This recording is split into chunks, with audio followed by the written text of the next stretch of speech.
देश में नई संसद का लोकार्पण हो गया है, लेकिन उसको लेकर राजनीति थमने का नाम नहीं ले रही। ताज़ा बयान सामने आया है एआईएमआईएम के सांसद असदुद्दीन ओवैसी का। उनका ये कहना है कि सिर्फ एक धर्म के, हिंदू धर्म के ही धर्मगुरु क्यों नजर आए, वहां पर अन्य धर्मों के धर्मगुरु क्यों नहीं नजर आए, वहां पर अन्य धर्मों का जो उनके धार्मिक ग्रंथ हैं उनकी चर्चा क्यों नहीं हुई। हमारे साथ मौजूद हैं राकेश सिन्हा जी। सर, सिर्फ हिंदू धर्म के धर्मगुरु नजर आए, ओवैसी कह रहे हैं। देखिए, ओवैसी को धर्म और संस्कृति के बीच का अंतर नहीं मालूम है। वे धर्म का मतलब वह धर्म समझते हैं जो सांप्रदायिक राज्य की स्थापना करता है।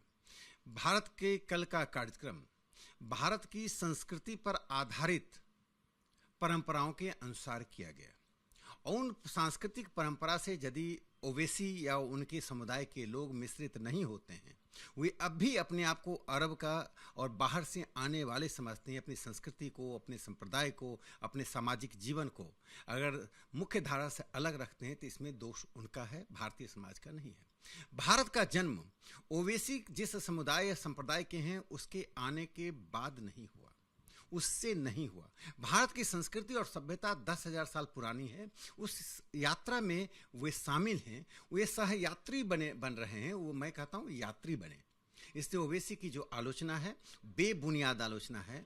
वास्तव में ऐसी आलोचना करके भारत की संस्कृति और कल के उस कार्यक्रम का, जिस कार्यक्रम के साथ देश के 130 करोड़ लोगों ने प्रधानमंत्री नरेंद्र मोदी जी के साथ जोड़ा था, उसका अपमान कर रहे हैं। सिर्फ ओवैसी नहीं, अगर बात करते हैं तमाम जो है विपक्षी दलों की, जिसमें कांग्रेस भी शामिल है, समाजवादी पार्टी भी शामिल है, जिसमें जो है आरजेडी भी शामिल है, उसके अलावा तमाम विपक्षी दल, प्रधानमंत्री ने जो जिस तरीके से वहां पर पूजा अर्चना की, पूरा कार्यक्रम में जो प्रधानमंत्री ने शिरकत की, तो कह रहे हैं कि खुद का महिमा मंडन कर रहे हैं। प्रधानमंत्री के भाषण के ऊपर सवाल उठा रहे हैं तमाम विपक्षी दल।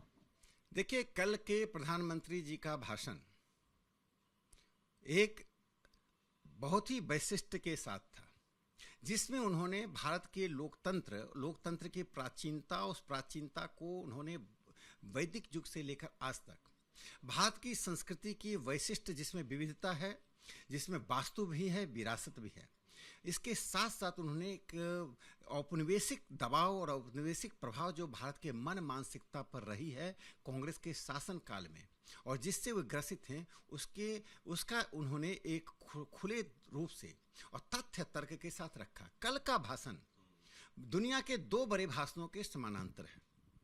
जब दास प्रथा अमेरिका में हटाया जा रहा था और लिंकन थे, तो गेटिसबर्ग में दास प्रथा के हटने के बाद जो मेमोरियल का उद्घाटन करने गए थे और जो अब्राहम लिंकन का भाषण था, और द्वितीय विश्व युद्ध के समय में जो चर्चिल का भाषण था, we shall fight on the beaches, हम समुद्र में लड़ेंगे, हम आसमान में लड़ेंगे, हम डेजर्ट में लड़ेंगे, लेकिन हम आत्मसमर्पण नहीं करेंगे। प्रधानमंत्री जी का भाषण आज उसी अंदाज में, उसी प्रकार से एक भारत की संस्कृति, भारत की सभ्यता, भारत के समृद्धि के रास्ते और आत्मविश्वास के साथ औपनिवेशिक दबाव और प्रभाव को विचारों से, विमर्श से, संरचना से मुक्त करने का था।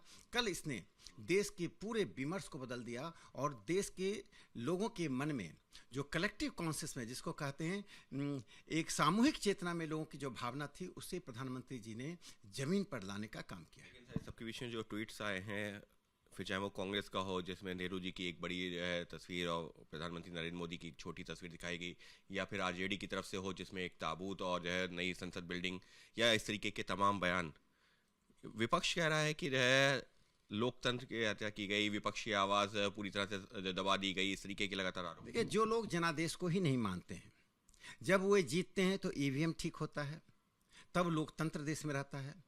उनकी जीत कर्नाटक में हुई। यदि कर्नाटक में भारतीय जनता पार्टी 2/3 बहुमत के साथ जीतती तो आपको वे सब सुनने को मिलता जो आप 2014-19 के बाद सुनते। इसलिए वे अपने पैरों में कुल्हाड़ी मार रहे हैं।